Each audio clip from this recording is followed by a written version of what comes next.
Hello, this is Sandesh Aryal. I'm a civil engineer, graduated 9 months ago. Currently, I work as a field engineer for emergency housing reconstruction project initiated by JICA for enhancing the housing reconstruction work at Sindhupalchok district, which has faced a massive loss due to devastating earthquake of 2015. My main responsibility there is to provide technical assistance to the beneficiaries and update their records in database. Since my early ages, I was always interested in my studies and had always dreamed to continue my study to a higher level. But being born in a family with a poor economical background, I was always afraid if I had to stop my education at early stages. In contradiction, I am very lucky to get sponsored by ANSWER-Nepal, which supported me to obtain bachelor's degree starting from grade 9. It is a wonderful organization that supports poor students who are educationally very bright like me. The best part about ANSWER is that it connects students directly to their sponsors so that they can always be in touch at personal level. I am very lucky to get sponsored by Mr. Barb Clagett, a wonderful American woman from Seattle, Washington. I call her as my Seattle mom and she calls me as her Pokhara son, which itself explains how close we are with each other. I am very grateful and I will always be grateful towards her for showing me the right path which every human being should follow by supporting me and enlightening my future through her support. Recently, Mr. Craig Nelson had a conversation with my Seattle mom over Zoom and he had asked her to share her experience with ANSWER. So, here is the interview. We are talking with Barb Clagett, who is an ANSWER sponsor and has been for a couple of different kids. Isn't that right, Barb? Yes, I actually have three. I had three, yes. Yeah. Can you tell me a little about those three experiences? Well, the first one goes back to 2002, before we even had an ANSWER program at our church. But one day, leaving church, I happened to run across a very nice couple, chatted with them, and soon discovered that, a lot of coincidences. It was Earl Canfield, none other than Earl Canfield going to our church. And the next night I had him for dinner and his partner and an old friend of mine whom he'd gone to high school with. And he was amazed that I knew him. So there we were, the four of us sitting at the table, and we heard all about this program, which was just getting started. And that night, my friend and I each signed up for a student. I got a 6-year-old girl whose mother was a social worker and worked in an orphanage. And the little girl was very bright. She wrote some fun letters. And then after a few years, ANSWER actually had to break off that connection because the little girl stopped going to school and didn't have the support of her mother. What really impressed me was that they didn't just cut her off. The staff worked with the family. They really went through it thoroughly, and they made a mutual decision that this was not a good thing for the child to be going to school for whatever reason. And that was very sad. But I've, in my experience, sometimes where you learn how diligent or how committed your partners are is not when things are going well, but when things go wrong. That's right. And that's when the support is the best. Mm-hmm. Somebody stepped in and made the changes that were needed. Well, I know from having traveled to Nepal and been with the staff while they go out and do school visits, that they do consult with the families and work not just with the students, but with the parents to ensure that the kids continue to go to school and are committed to this education. I've seen that too, Craig. When I was there on a trip with Earl, and we went to the schools and then met the staff, of course, that traveled with us, and then heard about their relationships that they established with the families.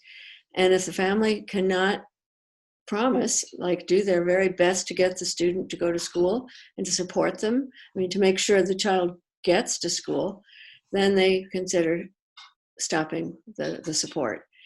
But many times it turns around. I'm very impressed with that part of ANSWER as well as other parts. Yeah. So tell me a little more about your travels to Nepal. Well, I first went before there was even an answer. I was on it. So I had a little familiarity with Kathmandu. Then I met Earl and realized, well, I could go visit a student. And I couldn't do that while I was working full time. But I did go later. I think it was 2011 for the first time. And I went with a group. They had other Americans. Maybe we filled up a Jeep. I think you took a similar trip. Yeah. We did. Occasionally, Earl, I think, reaches out and helps coordinate getting sponsors over so that he can put us together and travel and show us around and show us the program. Yeah, it was the program in action because we were with the staff, right? Right. You could see them working. We'd go to a school. They'd call the students or the student or students to come down. They'd work through the principal. They would have announced that they were coming. Then they would do the letter exchange right then. So yes, take the letters out. The that was so much fun. It really was. And these kids were reading their letters right in front of us, or if they were having trouble deciphering the handwriting. Or the older kids would read to the younger children. Yeah. Or even if it was a younger student, they might need help translating or understanding the language of the letter. And then right at that moment, they would be given a fresh sheet of paper and the kids would sit down and they would start writing letters. I've been rereading some of my letters and you can see they're jumping around, from girlfriends to statistics of basketball to, asking about your health. Yes. So it was a wonderful way to see other students as well. So I'd gone and I'd met the second student I have, who was a young woman in what we would call high school. She was in what they call college. And she lived outside of Kathmandu and came into the center, the office at that point, to meet me with her parents. And she was extremely shy. And you could tell that it was a very difficult experience for her. But we tried just to have fun and laugh. Then she started opening up and writing wonderful letters, and that went on. I've seen her now twice, and now she's a university graduate. That's Sharesta? Her name is pronounced Sarisa. It looks like Sharisha, but it's Sarisa. And she's very dear. She's going into education. It sounds like you really enjoyed your sponsorship and the relationship with Sharesa. Yes, Sarisa was really fun. And then, so tell me how you ended up coming up with another child to sponsor. Well, I think I heard about the need. I mean, I do see all the needs. And I came across his picture and I thought, I could do 2 right now. I could probably do 2. And wouldn't it be fun to have a female and a male? When you started your sponsorship with him, you just decided that you could handle 2 students? Yes. It seemed like the right thing to do because it was such a good program. ANSWER does such good things for people and makes such a difference in their lives. So I like it when I can actually meet the person that I'm helping and get to know them and, know that in the background, oh yeah, I did this thing, I'm helping them. Much more important is this person is so worth supporting, This person is really taking advantage of everything he can to make the best life he can for himself and for his family. In 2015, I took a trip to Nepal and got to meet him in person in Pokhara, at first at his school, where they called him down to the room with other students and he met me and read my letter, and then he wrote a letter back to me, except I said, you don't really have to because I'm right here. So tell me a little about Sandesh. Yeah, Sandesh is a very good, serious student who seems to be a class leader as well. So he was the head of one of the groups at school. He also was very good in math and in science. And mostly, though, he's interested in helping people, really wanting to do what he can. In his job that he has right now out in the field was to rebuild houses such that were destroyed in the earthquake, such that they'd be more earthquake resilient. And I think Now, uh-huh. tell me a little about then the other trip. You just took a trip 2 years ago with John, right? Yes, yes, and that on that trip we were there for about 10 days, like 2 weekends and the week between. We just come from Northeast India, Mhm. complete culture difference. We stayed in a Tibetan hotel that they had arranged for us. In the lobby, when we got into our hotel, there was Sandes, my third student. And I had met him once before in Pokhara with his father. And that's the time that he, after we had this wonderful party right on the water, with drawing and music and singing and all these things, playing games with two other students and their families. It was time for Sandes and his father to leave, and they were walking home, and they asked me to come with them to the gate of this little hostel where we were staying. And as we got there, it was a beautiful night, and the moon was shining down on us, a full moon, and the three of us stood in a small circle there. And he said, "I have something to tell you, my Seattle mom." My Seattle mom, that's what he called me. I want you to know that I am going to do everything you have told me to do and live a very good life thanks to your advice to me. And also, I am going to do everything I can to pay it forward. Everything you've done for me, I will do for somebody else.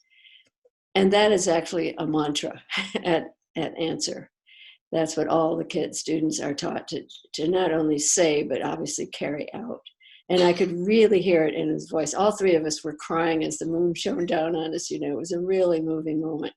Then, as you were saying, in 2018, John and I came back for that week, and by a really nice coincidence, Sandes was between terms at the university. And so he was still in school, but he had this break, and that's what allowed him to be with us. We also sat around at meals quite a bit. We were up at a kind of a trekking hut, and we were the only guests. We sat around the table with candlelight, and the three of us, he was asking questions like, how do you live your lives? Like, tell me what I should maybe thinking about as I live my life. Things like that. We're going, wow, this boy is 16 or 18, whatever he was, but I guess he was 20 by then. Yeah, he was 20. Mm-hmm. But still, a university student, and really wanting to maximize his time with us and be very helpful, because he was totally helpful. Aside from traveling to Nepal, how much time do you put into your sponsorships? Well, when it was simply a letter writing, it was not a big deal at all. You write a letter and you send it and you take a picture. But that was twice a year. Then once they got, I believe it was when they were in college, what we call high school, I think it was then that if they had an email account, we could start emailing. But for a new sponsor, it's really not a lot of time and hardly overwhelming. No, and it's structured. Well, it's structured at first, so it's predictable. When this is going to happen. Well, once we get over the pandemic, and then once you have a relationship, if you have that kind of relationship where they want to continue and you want to continue because you have things you want to explore together, then you can just do it on your own time. You can make it as much or as little as you want. So it isn't a burden, it's a joy. I would just like to say that even though at this moment there are few, if any, students available right this minute, they're not in school right now and they don't know exactly when it could open. It could be this month, but it's probably not likely.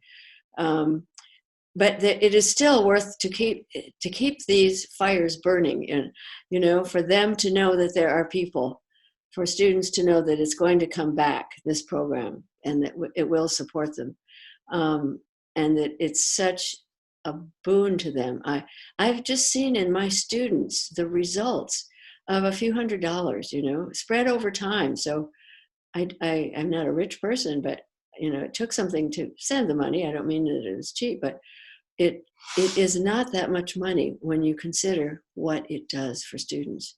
Not only allowing them to go to school, but opening them up to all kinds of interesting ideas and relationships that they would not have had otherwise, or nor would we have. I've learned so much from both of them. You know, my older students. Well, why don't we call it a wrap there? Okay, it was really fun. I hope you enjoyed it and hope you understood something about ANSWER and their work here in Nepal. Thank you. So that was very special.